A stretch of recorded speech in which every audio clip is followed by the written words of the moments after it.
நான் எப்பவும் மக்கள் பக்கம், என் பக்கம். நான் ரொம்ப முன்னாடியே தொடங்கின பயணம். அதில் எனக்கென்று தனிப்பட்ட கனவு ஒன்றும் இல்லை. அது என் இனத்தின் கனவு. அது பன்னெடுங்காலமாக என் இன முன்னோர்கள் தூக்கி சுமந்து வந்த கனவு.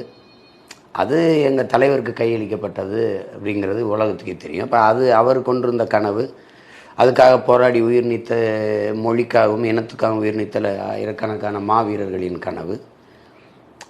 அது எல்லாம் சேர்ந்து தான் எங்களுடைய லட்சியமும் கனவும் பாதையுமாக இருக்குது.